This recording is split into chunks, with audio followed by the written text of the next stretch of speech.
This is the Budworth family. Deep in the Suffolk countryside, set in 130 acres, is the family house, which once belonged to the Dukes of Norfolk. Helicopter pilot and entrepreneur Ben Budworth has just taken over the family business. The Lady magazine. Established in 1885, it is England's oldest running weekly magazine for women. But this slice of national history is in trouble. So the family have brought in this lady, Rachel Johnson, to drag it into the modern age. But with a devoted older readership, what do I enjoy most of all is the ladygram. And staff that have been there for decades. Why doesn't she just come back? What? She can come back. It's a lover's tip. She'll have to be the Iron Lady to bring back the glory days. I have a feeling I'm going to have to do a couple of sackings.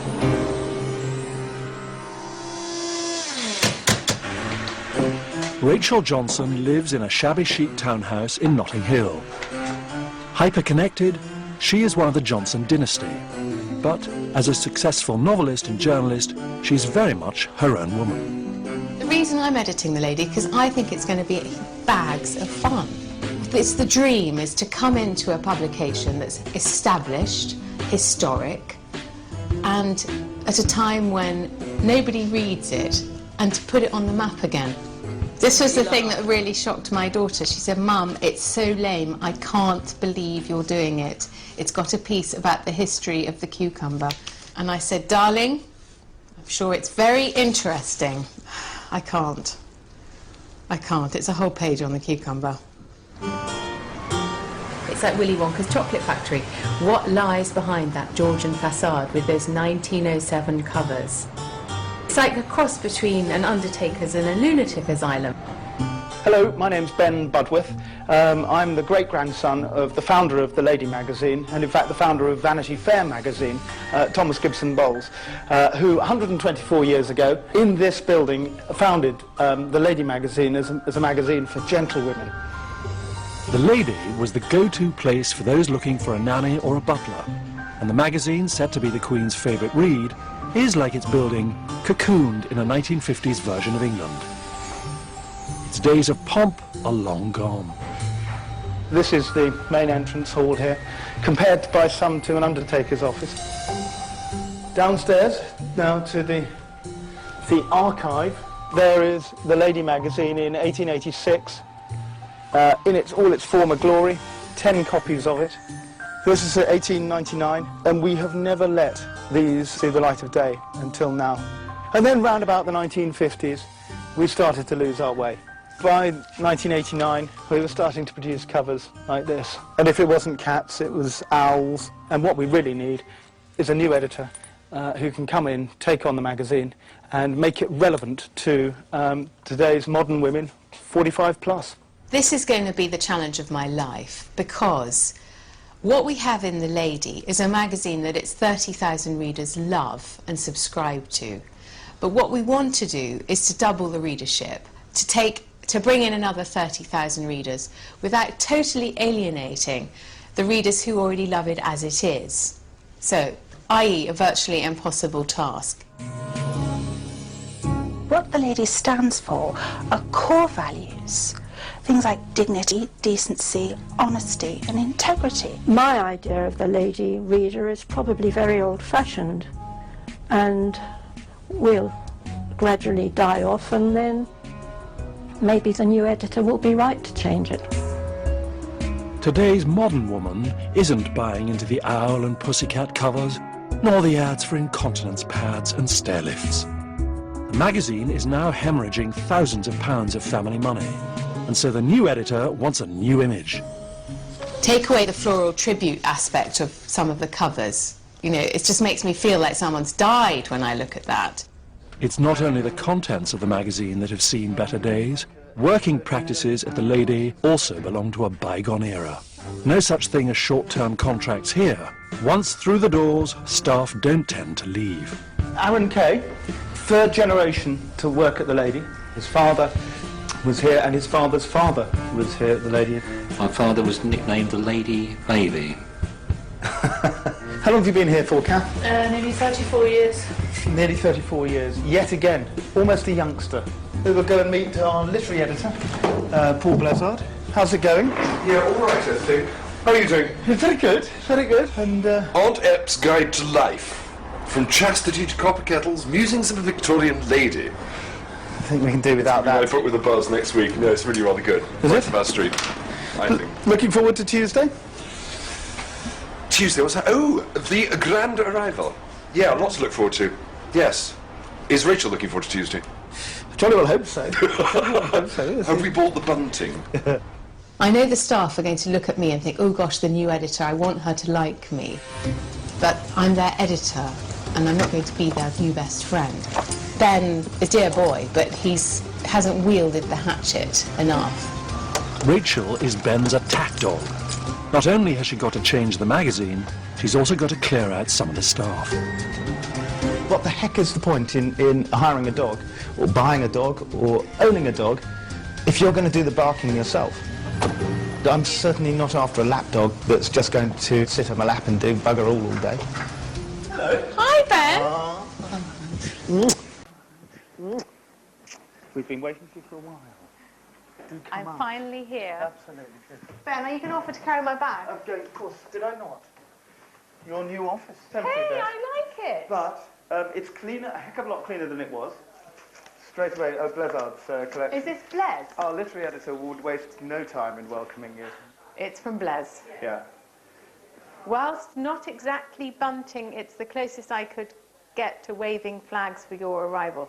Do you think this is a pitch to keep his job? Yes. I'm sure Rachel probably has ideas. I'm sure we'll discuss them. I will be very honest and say I'm very protective of it because I've had to fight battles to get it to looking what it is. I've been told some quite ungracious things about people who will be working for me, and I've got to then come quickly to various conclusions about whether they are going to be able to work for me, or whether the kindest thing I can do is cut them loose. Anything else you need, then let me know. No, send in La Fulcia. Do you want to see her then? Well, if you ring 0 and ask to be put through to Lindsay. Hello, it's Rachel upstairs. Hi there. Do you know where my office is? Yes, why don't you come over? Someone like Ben has got to be a businessman. It's either going to work as a business or not. And so it's no good sobbing and say, poor little Maisie has got to be saved. No. Gone. Lindsay is the assistant editor who applied to be editor. Was quite upset not to be editor and has been here for 18 years and is on the death list. She may turn out to be the next Tina Brown, but I have a feeling that if that was the case... Hi. Hi, Lindsay. Hi. Nice to see you. Very pleased to meet you. Welcome to the wacky world of the lady. Maybe it won't be so wacky after... Oh, from what I hear, it's wacky as anything. Well, it could be less wacky. I don't know. Well, it depends what you want to do with it. We have got a lot of favourite things stacked up, like, you know, aeroplanes. Well, that may...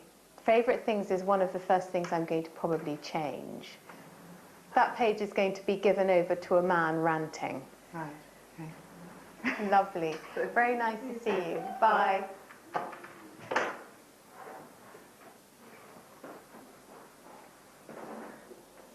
I have a feeling I'm going to have to do a couple of sackings.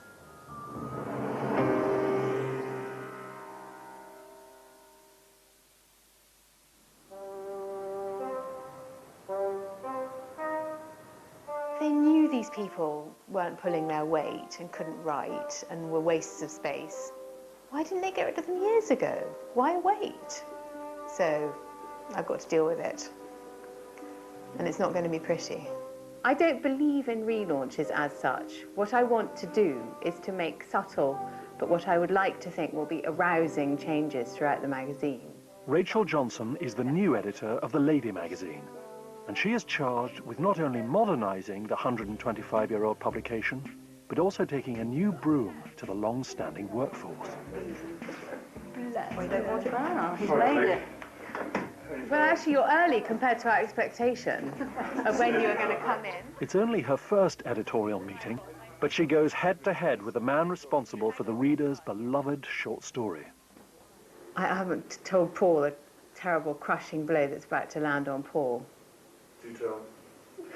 Paul, I'm not sure about this short story.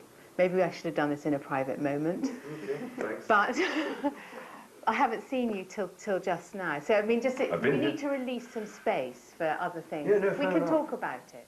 I was made to look like a fool, and I was embarrassed. I felt my head turning, to the colour of a beetroot, thinking, well, I'm out here. Great. All right. Thank you. Welcome, Rachel. Literary editor Paul Blezard is Rachel's first blood. It didn't quite work having an in-house literary editor at that volume. There was a lot of talk, but not a lot of copy. Have you had a coffee yet? I produced more than enough copy, but when you know that you're being made the whipping boy, when you know that you've got that sad tattoo on your forehead saying sacrificial lamb, and the smell of death is upon you, you know you're gone. I sacked Paul Blezard, but I wanted to sack him quite fast, and I did. Ben was very good in backing me up. He talked a bloody good game, but he didn't actually deliver, and he had a very loud voice. She did say that your voice was too loud.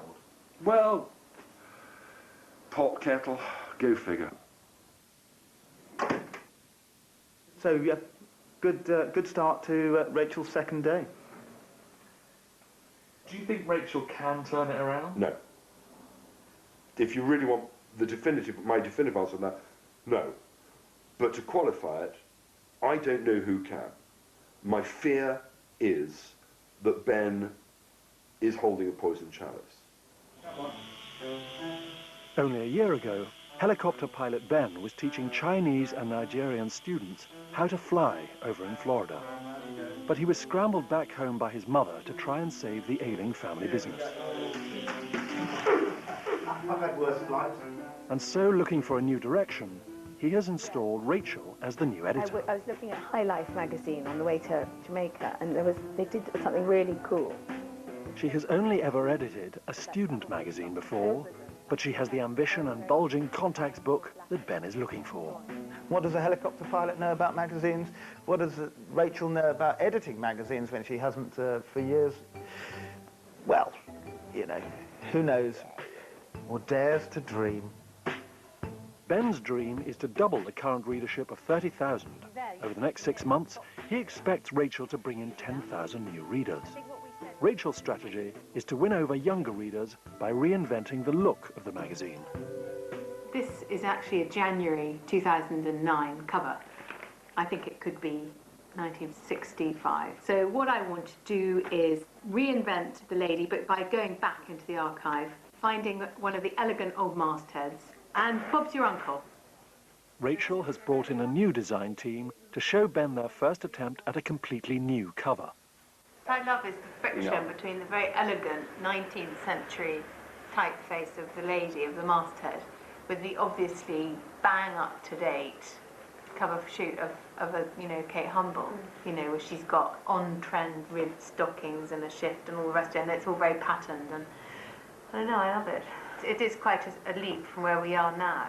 It looks really elegant. I'm not sure about the strap at the bottom. I like the strap at the bottom, so I think it looks modern. This would be Rachel's first major change, but publisher Ben isn't sold on the idea. What you're asking me to do, to put it frankly, is throw away all of the received wisdom of the newsstand. It's a leap too much at this stage just to say, yeah, crack on with that. Let's see a little bit more development. I don't want to do a research group or a focus group or anything like that, but I generally need a little more feeling that this is something into the direction into which we can put the family business. He absolutely adores the masthead as it currently